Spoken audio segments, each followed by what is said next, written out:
Today we'll be doing Christopher Marlowe's Dr. Faustus. The first topic that we'll be discussing today is how during that time there is a shift from morality plays that we had in medieval English literature as well as early stages of Renaissance, and from that we are slowly turning to how we understand modern plays, rather how Renaissance addresses the rise of individual characters in drama. So the first topic that we'll be doing is Christopher Marlowe's Dr. Faustus, from morality plays to Renaissance virtue. As you can see in the slide, this is the time of Queen Elizabeth that we are talking about. So Queen Elizabeth comes to power in 1558, just 6 years before Marlowe's birth. When Queen Elizabeth ascended the throne of England, England was still a very weak and unstable nation. On one hand, there was internal strife between the Catholics and the Protestants. If you remember your history of English literature, you will know that Queen Elizabeth's father, Henry VIII, brought in the Protestant movement, the Reformation movement in England. However, after his demise, with the kind of conflict regarding who will come to the throne of England, there was great strife between the Catholics and Protestants. The economy was in shambles, there was unstable leadership. England was always vulnerable to invasion by her stronger rivals in the continent. Now, by the time Elizabeth died in 1603, that is the 17th century, the beginning of 17th century, she had already turned the weak English nation into a powerhouse in Western Europe of the absolutely first rank. It actually was on its way to become the mightiest nation in the world. The reason Queen Elizabeth's reign in England is also called the Golden Age. The age of Marlowe, as we know, is from 1564 to 1593. And as we have seen in the last slide, this is also the time frame that Queen Elizabeth was on the throne in England. This marks a crucial juncture in the English literary and political history. There were advancements in science, which was kind of overturning the understood ancient notions about astronomy and physics. There were increasing translations of classical texts that proved an important influence on the English literature and art of the period. On the other hand, the Christian and pagan worldviews, which were carried forward from the medieval times, were greatly interacting with each other, often in paradoxical ways, as well as it was marked by a new kind of enthusiasm for what we understand as Renaissance humanism, the stream of knowledge system that was developing, called Renaissance humanism. The kind of theological praxis that we are dealing with is important in understanding why Marlowe was writing Dr. Faustus the way he wrote it. So England was a Protestant country since Henry VIII's reign. Even when Queen Elizabeth is coming on the throne in England, she is a Protestant ruler. Now, while theological and doctrinal differences existed between the Church of England, which was a Protestant church, and on the other hand, the Roman Catholic Church, the former still inherited a wealth of culture, thought, and tradition from the existing Roman Catholic Church. So, Christianity in England at that precise juncture was a mix of divergent and often contradictory influences. On one hand, it was getting influenced by the religious traditions of Near East, the heritage of classical Greco-Roman thoughts and institutions, thanks to the rebirth of classicism that we know Renaissance to be. On the other hand, there was the existing literary trend which followed the mystery of religions, North European superstitions, and also greatly important or prevalent at that point of time was the understanding of magic. Sorcery and magic were a widespread belief system throughout Europe and influenced folklores greatly. With the advent of Christianity, it had to take a step back because with the spread of Christianity, magic came to be associated with paganism, and often the practitioners of magic came to be viewed as evil. In the 5th century, St. Augustine, one of the most influential Christian thinkers, after St. Paul, pronounced all kinds of knowledge related to sorcery were apparently work of evil spirits, and we have to distinguish the evil spirits, the worshippers of evil spirit, from the good magic of the Christian ritual, the Christian sacrament. This was the conflict that was happening from the traditional school of thoughts being passed down from Old English medieval times to the kind of new knowledge system that Christianity was ushering in from the times of Renaissance. Now, what do we understand by the coming of Renaissance humanism? As we discussed, we are already past the age of Protestant Reformation. However, Protestantism couldn't put a stop to the practices of magic. It continued to keep a hold on people's imagination, and benign and ambiguous views of magic continued to exist in popular culture. The conceptions of scholarships enabled the further complication of the picture, especially since Renaissance. Scholars took into their subjects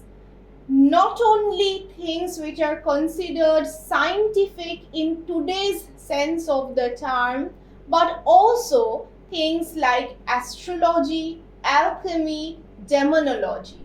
Some of these subjects, as you can presume from the names themselves, often blurred lines between what we understand by acceptable pursuit of knowledge and, on the other hand, dangerous hearsay. So it was always a blurring of lines, great ambiguity that marked the early stages of Renaissance humanism, and what aspiration to know more, what aspiration towards knowledge is supposed to mean. The schools of astrology, alchemy, demonology, somewhere also in a very low-key note, allowed the Christian folklore of sorcery to evolve. Certain motives rose to prominence. There was a tendency where if you are rejecting Christ, this was a popular folklore, the sorcerer could give his soul to the devil instead. So sorcerer and his link with the devil was already something that was established in the folklore of English literary tradition. Now, how do we fit Marlowe's Dr. Faustus into this existing Faustian myth? One of the most famous stories, again to borrow from the folklore tradition, was about a bargain between the good and evil that evolved around historical person called Johann Faustus, a German astrologer of the 16th century. Apparently, he existed for real. Now, it is believed that Marlowe drew his plot from an earlier German play about this particular astrologer called Faustus. Now, Marlowe's Dr. Faustus is the first great version of the story, though we have rewritings of it in subsequent years, and there has been plays adapted from it. Marlowe's Dr. Faustus as the ideal play of what we know about Faustus or the Faustian myth.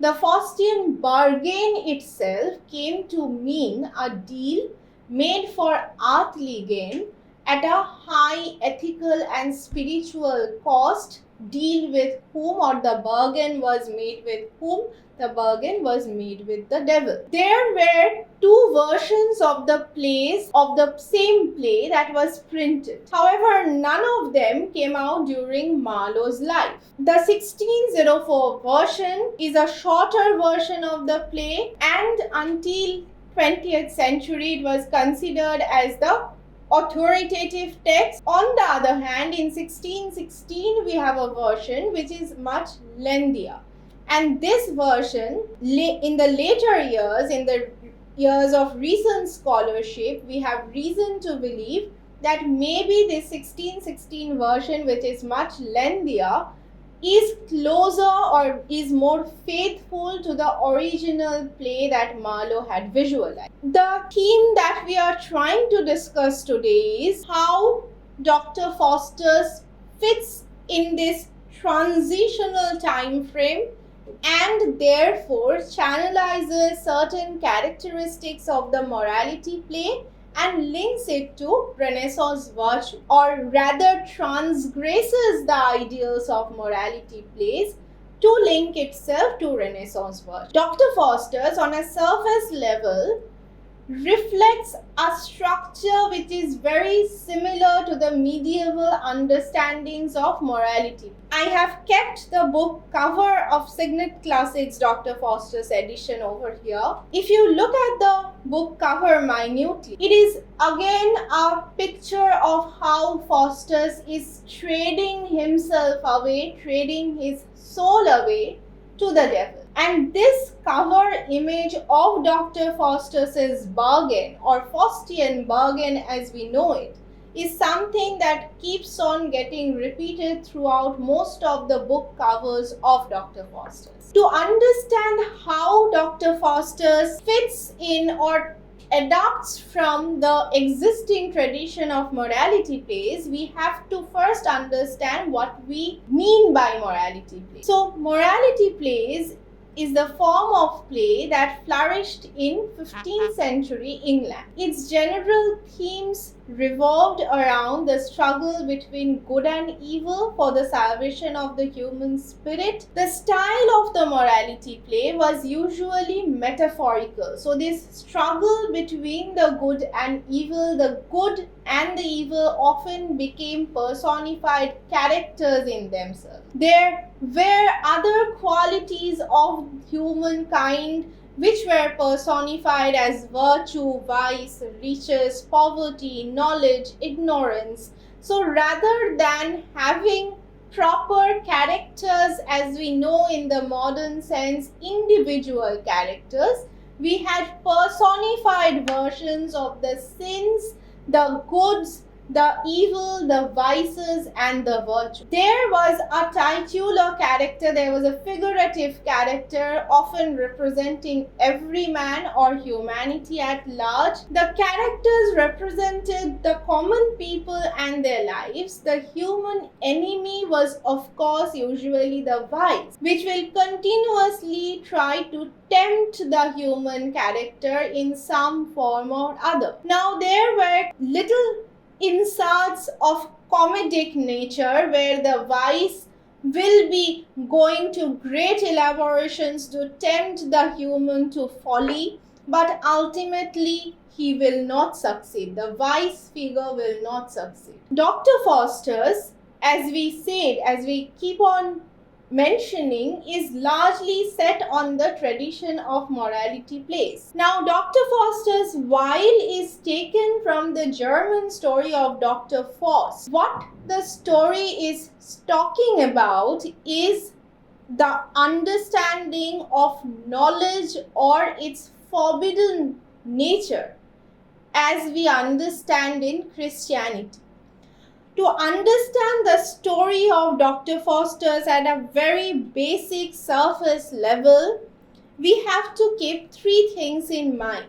Number one, we have this character, Dr. Faustus, who trades his soul to the devil or Mephistopheles for 24 years of voluptuousness because he wants absolute freedom from all earthly inhibitions to pursue cause of knowledge which will bring him all kinds of material wealth available to life itself. If you follow this understanding of the story very minutely, you will see that what Faustus is craving is knowledge. But what does Christianity or our existing parlance of Christianity in the 16th century say about craving knowledge beyond one's means? That is forbidden knowledge, or rather, that is also the kind of temptation for getting knowledge or the curiosity about knowledge that led to the fall of Adam and Eve. So what Renaissance plays does somewhere is challenge this notion of the inherent fatal flaw that mankind is born into because of his eternal curiosity to know more, and ultimately what we have is a tussle whether free will should exist, free will should predominate the understanding of our fated nature of life. That is also the tussle that Dr. Faustus is put into in this particular play, whether his eternal desire for getting more knowledge is something which is moral or immoral, and if he should be punished for that. Also, to keep in mind, Dr. Faustus has to trade his soul to the devil because the kind of knowledge that we are talking about won't be permitted by a Christian God. So, we talk about a paradox of human conscience that was prevalent in Renaissance ideology of man who is continuously aspiring greatness but fails to live it. So you have the eternal figure of Icarus who is flying too close to the sun only to drown, only for his wings to fall apart, melt down.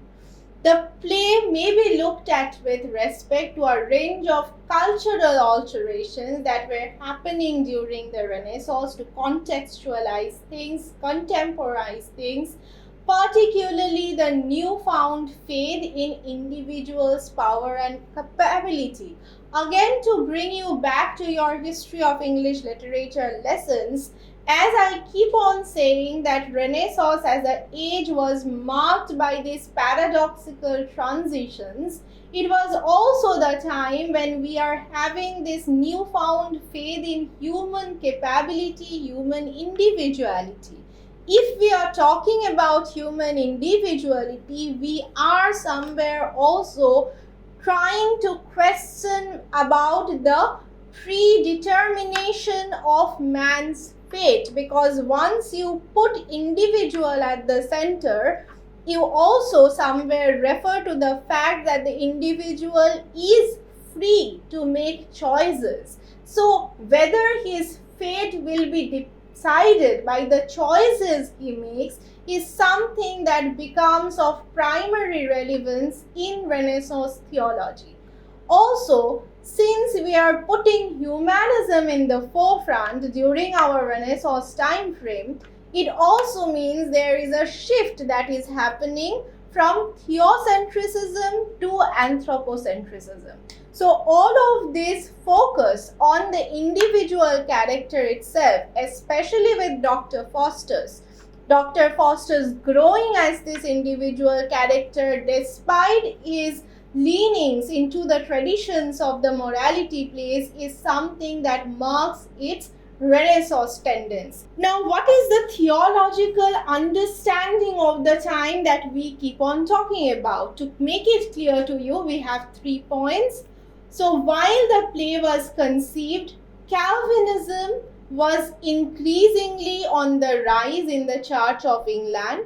The status of people according to Calvinism, whether saved or cast, was fated. So you already have a certain sense of predetermination according to the Church of England about your own fate. Doesn't matter what you do on earth, your damnation or salvation is already predetermined. The Renaissance Christian theology, on the other hand, evoked doctrines of St. Augustine and Sir Thomas Browne.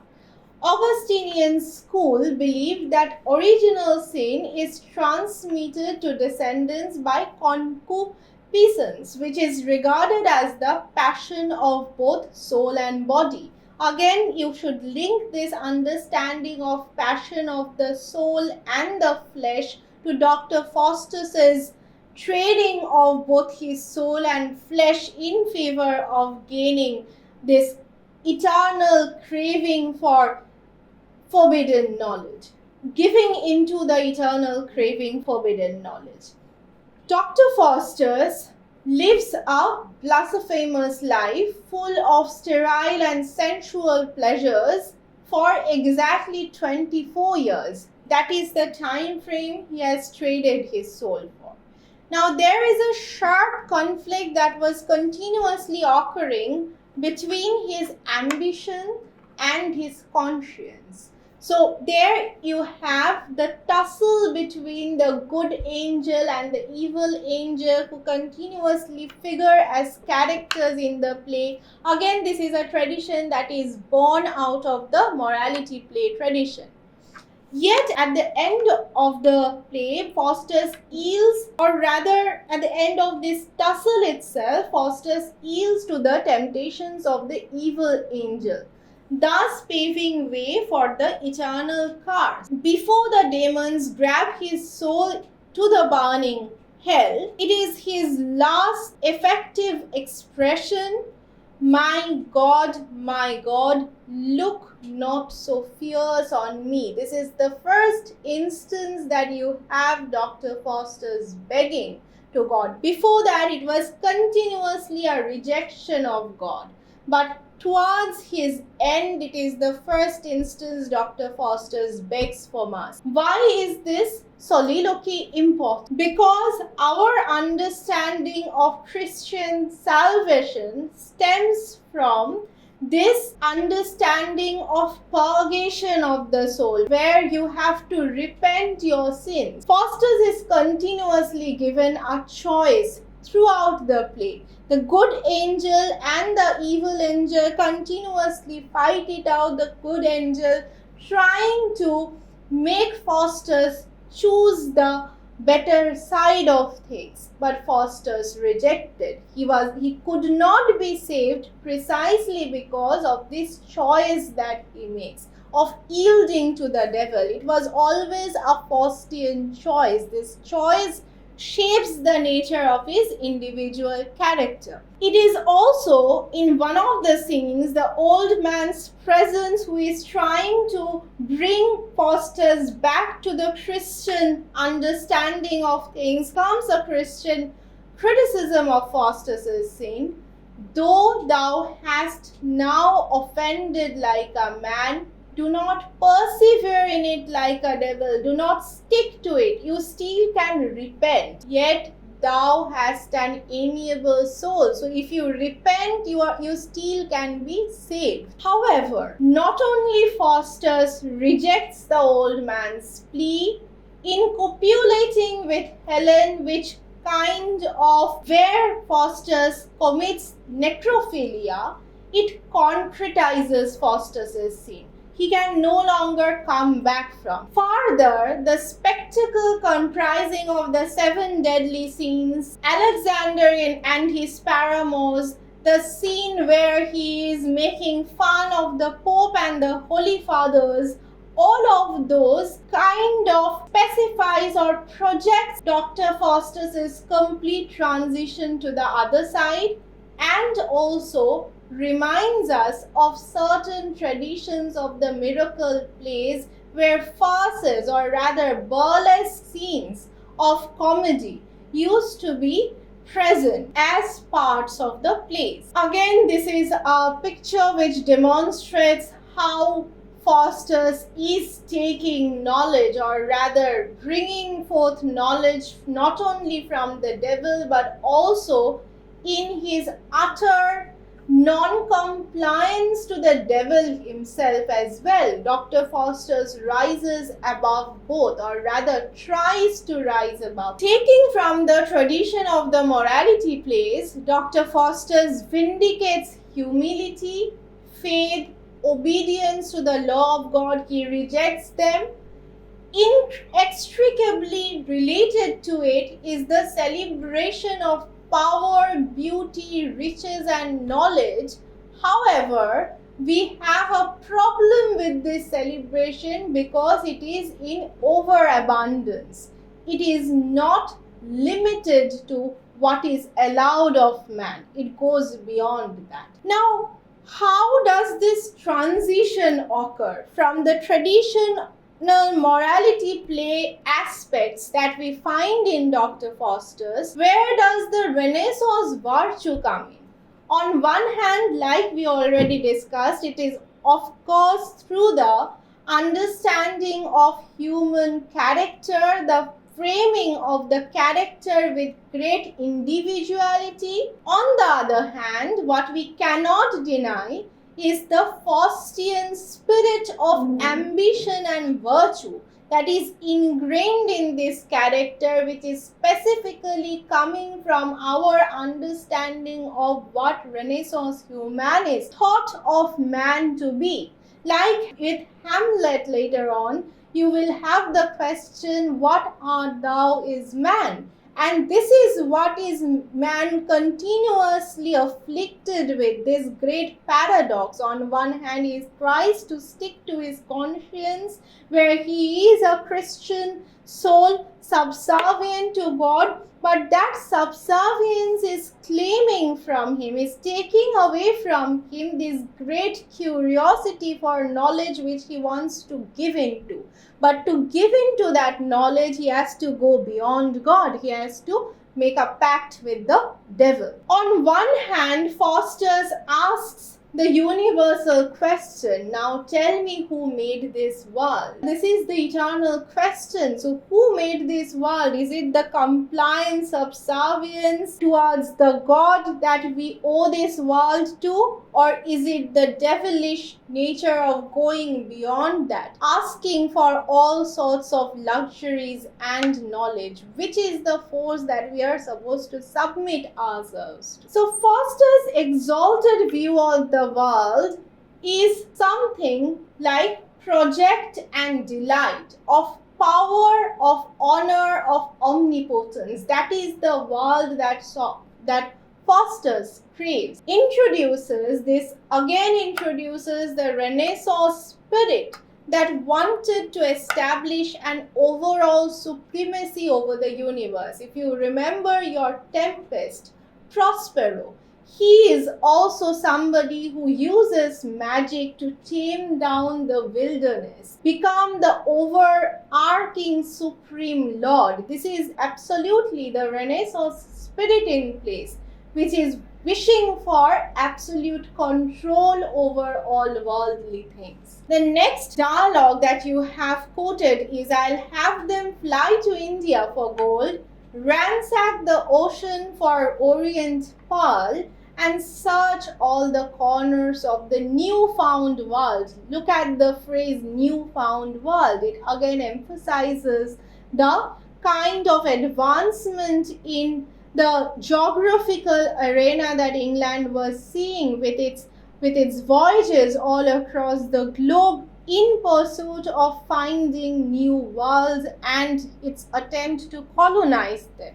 So these are words somewhere of a colonize. Now, by making Faustus an individual, that is how the play becomes a tragedy. With morality plays, you always had the good character, good soul win, the virtue winning over the vice. But it does not happen with Dr. Faustus. Why? Because he made a choice to go with the devil. Now Faustus therefore thou needs to be damned, and canst thou not be saved. He is beyond saving. He is beyond salvation. There was always the good angel trying to bring him towards the better end. However, his voice was much more subdued than the bad angel. And somewhere Dr. Faustus also emphasizes the fact, something which we will have later on,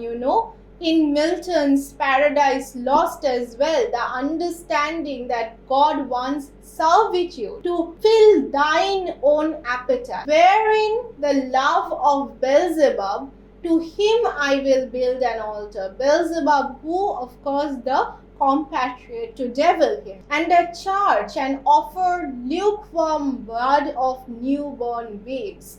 This is Dr. Faustus absolutely in his egocentric best, where he rejects. The Renaissance spirit of the play is further brought to the foreground when we consider the sin of Faustus from a theological viewpoint. On one hand, you have the metaphysical conception of hell as a psychological existence, because this continuous tussle in his soul that Dr. Faustus goes through is hellish in itself.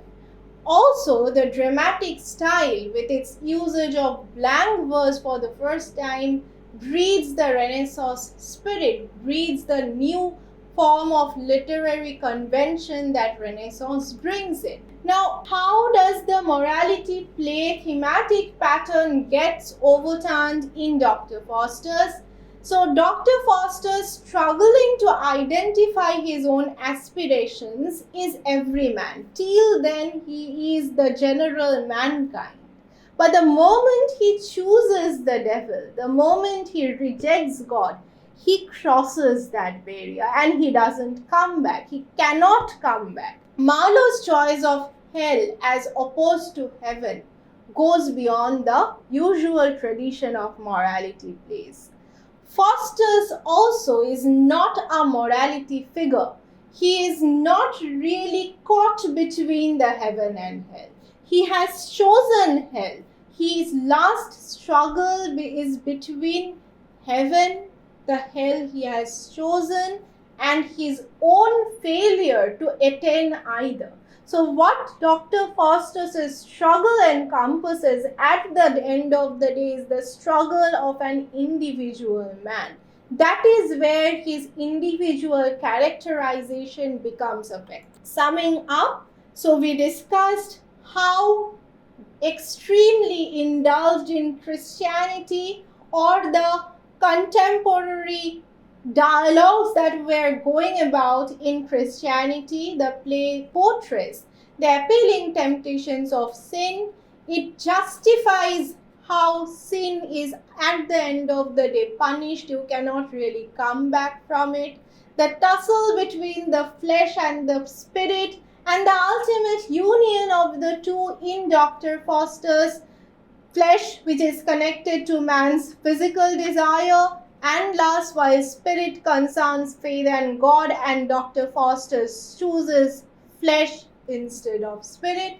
The factor of pride and sin, it is always Faustus, the proud Faustus. He is never the subservient Faustus. And ultimately, the main goal of a morality play happens to be his educational ethics, and Marlowe gives us the guide to Christian life and Christian death through a much more individualized character who ignores the path of virtue, renounces the faith in God, and ultimately is therefore destined to despair and eternal curse.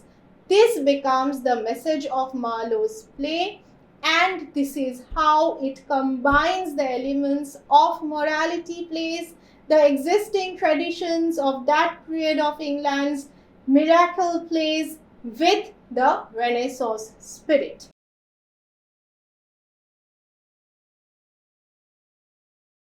Thank you.